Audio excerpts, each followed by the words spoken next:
जब पहली बार आहान से रेड लेबल होटल में मिली थी, उसने जब आहान से पूछा था कि वो पुलिस को साथ लेकर क्यों नहीं आया था, तब आहान ने कहा था कि उसे कोई भी रोक नहीं सकता।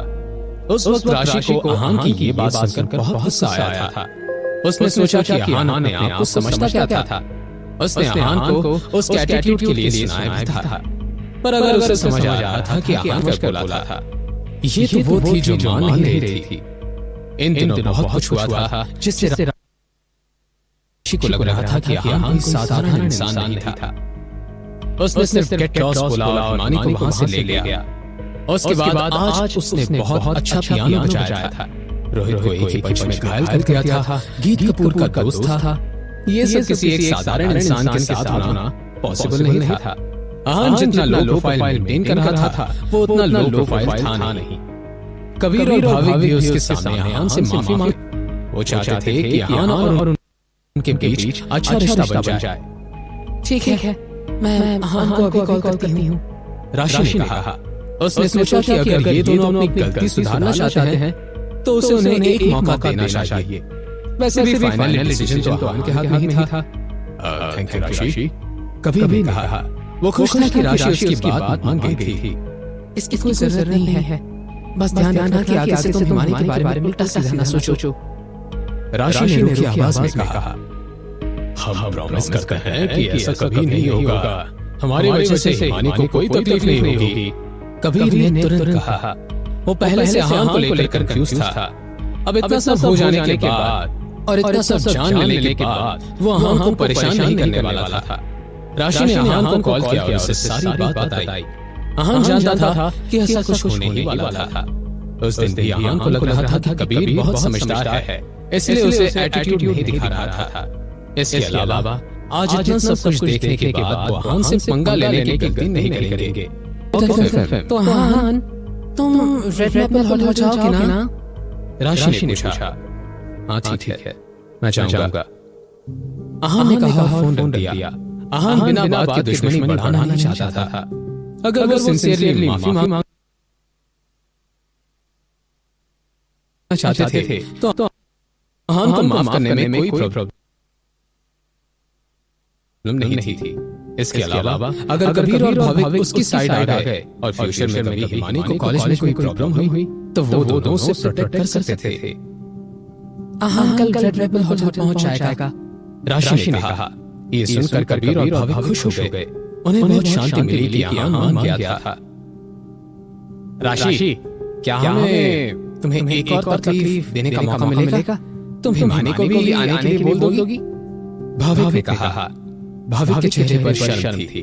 वो दोनों आहान से माफी उसके स्टेटस की वजह से मांग रहे थे, पर असल में उन्होंने हिमानी को दुख पहुंचाया था, इसलिए वो हिमानी से भी माफी मांगना चाहते थे। अगर आहान उन्हें माफ कर देता तो हिमानी की माफी उनके लिए जरूरी थी। ठीक है, मैं उसे बता दूंगी, राशि ने कहा। इस वक्त राशि के दिमाग में बहुत सारे सवाल चल रहे थे। कबीर और भाविक का गुस्सा पूरे कॉलेज में फेमस था, पर उसने कभी नहीं सोचा था कि एक दिन वो दोनों उससे इतना हमली बात करेंगे और रिक्वेस्ट करेंगे। थैंक यू राशि, हमने तुम्हें भी इतना कुछ बोला था, फिर तुम हमारी बात मान गई। Thank you and sorry, Kabir ने कहा। इट्स ओके, राशि ने कहा। इसके अलावा वो और कुछ बोल नहीं सकती थी। अगले दिन आहान यूनिवर्सिटी के बाहर हिमानी को पिक करने आया। हिमानी काफी देर से उसका इंतजार कर रही थी। इस वक्त हिमानी ने बहुत ही कैजुअल शर्ट और पैंट्स पहनी हुई थी। उसके चेहरे पर कोई मेकअप नहीं था, फिर भी उसके चेहरे पर ग्लो और चमक थी। हेलो आहान, हिमानी ने शर्माते हुए कहा। उसे नहीं पता था कि ऐसा क्यों होता था, पर जब भी वो आहान को देखती थी उसके दिल की धड़कनें बढ़ जाती थी। जल्दी कार में बैठो, आहान ने कहा।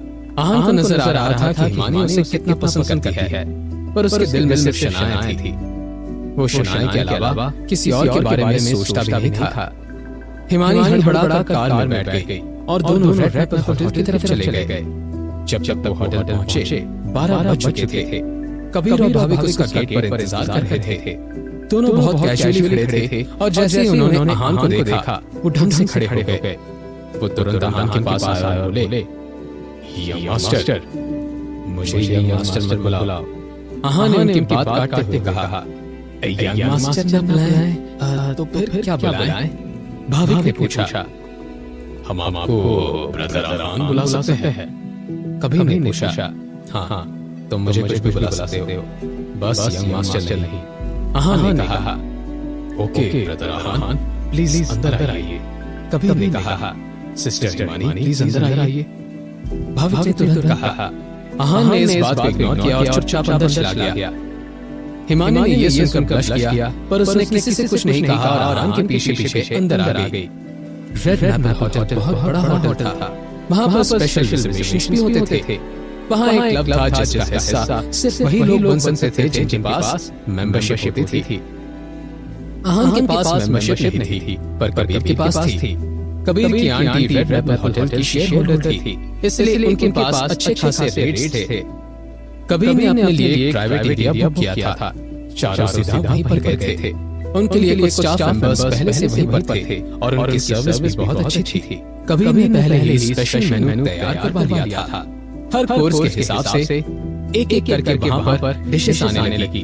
भाविक और कबीर उनका बर्ताव बहुत अच्छा था। वो उनका बहुत अच्छे से आदर सत्कार कर रहे थे। ब्रदर आहान, मुझे उम्मीद है कि आपको सब कुछ अच्छा लग रहा है। कबीर ने कहा। आहान ने कहा, सिस्टर हिमानी तुम कुछ और लोगी? कबीर ने पूछा। नहीं थैंक यू, हिमानी ने कहा। कुछ देर बाद कबीर ने कहा, ब्रदर आहान, उस दिन जो कुछ हुआ उसके लिए हम आपसे माफी मांगते हैं। प्लीज नादान समझकर हमें माफ कर दीजिए। इट्स ओके, जो हुआ उसे भूल जाओ। आहान ने कहा। वो दोनों आहान के साथ इतना रिस्पेक्टफुली पेश आ रहे थे, इसलिए आहान ने बात बढ़ाना सही नहीं समझा।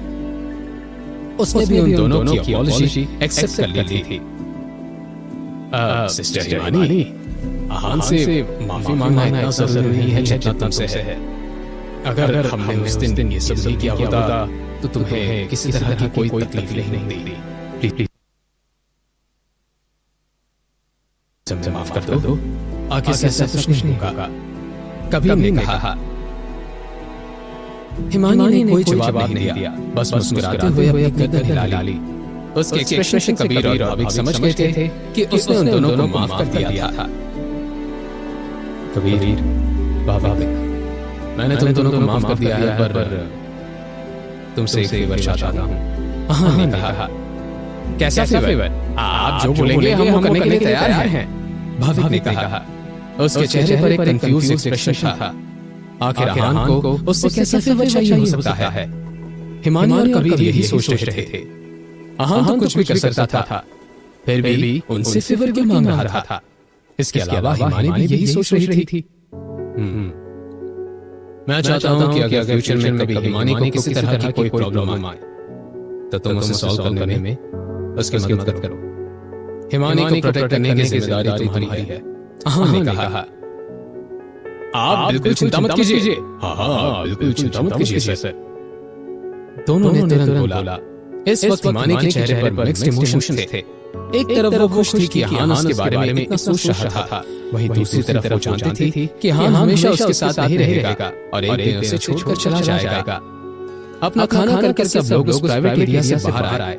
आहान तुरंत वहां से निकलना चाहता था, पर तभी उसे वहां पर यामिनी, सानिया और पलक नजर आए। आहान वहीं रुक गया। उसे समझ नहीं आ रहा था कि यामिनी यहाँ क्या कर रही थी। आहान कुछ कदम आगे चलकर यामिनी से सवाल करने ही वाला था, पर एक और इंसान उसे दिखाई दिया। उसे देखकर आहान की आंखें बड़ी हो गई। ये शनाया थी। आहान को समझ नहीं आ रहा था कि शनाया वहां क्या कर रही थी। चारों ने अब तक आहान को देखा नहीं था। वो पास ही एक टेबल पर बैठ गई। शनाया एक अधेड़ उम्र के आदमी के सामने बैठी हुई थी। उस आदमी का चेहरा चमक रहा था और उसके चेहरे की खुशी साफ नजर आ रही थी। वहीं दूसरी तरफ शनाया के चेहरे पर कोई एक्सप्रेशन नहीं था। ऐसा लग रहा था कि जैसे वो जबरदस्ती वहां बैठी थी। ब्रदर आहान, सिस्टर हिमानी, इस तरफ।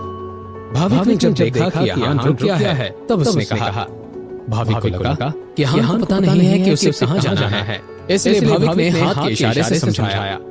यामिनी और शनाया ज्यादा नहीं थे, इसलिए उन्हें भाभी की आवाज साफ सुनाई दी। आहान का नाम सुनकर यामिनी के कान खड़े हो गए।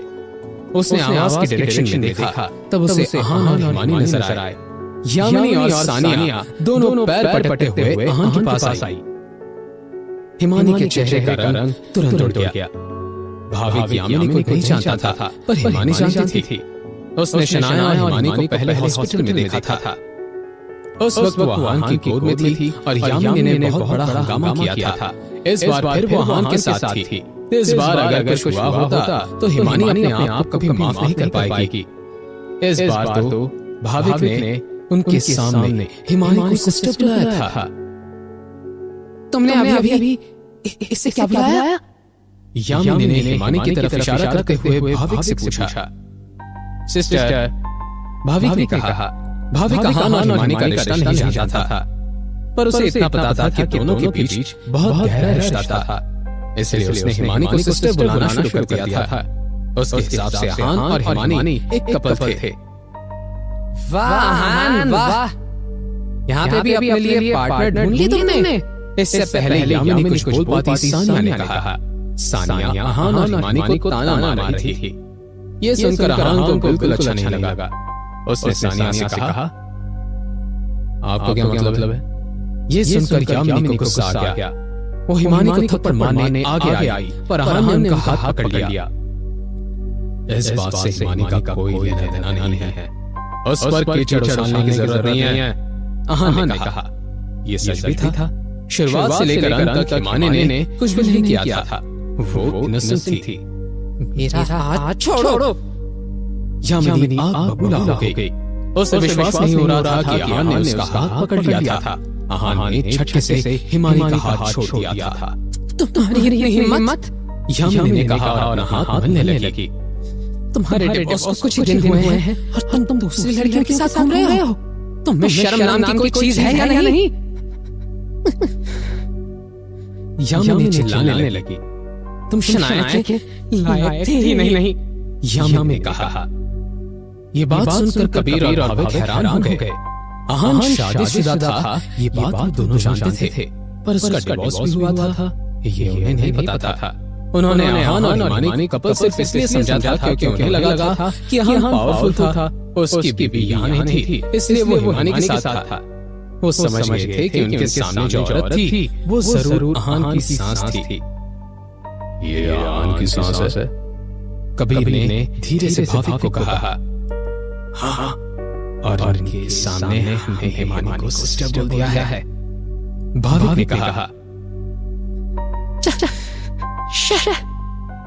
यामिनी, तुम्हारा दामाद तो बहुत नालायक निकला।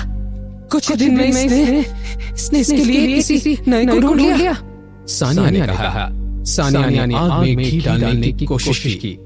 सानिया, अपना मुंह बंद रखो, आहान ने रूखी आवाज में कहा। इस वक्त आहान ने सब छोड़कर बस शनाया की तरफ देखा। शनाया भी उसे ही देख रही थी। दोनों के एक्सप्रेशन से उनकी फीलिंग्स का अंदाजा लगाना बहुत मुश्किल था। आहान जानना चाहता था कि शनाया उस आदमी से मिलने क्यों आएगी। आहान और शनाया का मिलना आगे क्या मोड़ लाएगा, जानने के लिए सुनते रहिए सीक्रेट अमीर ज़ादा, ओनली ऑन पॉकेट एफएम।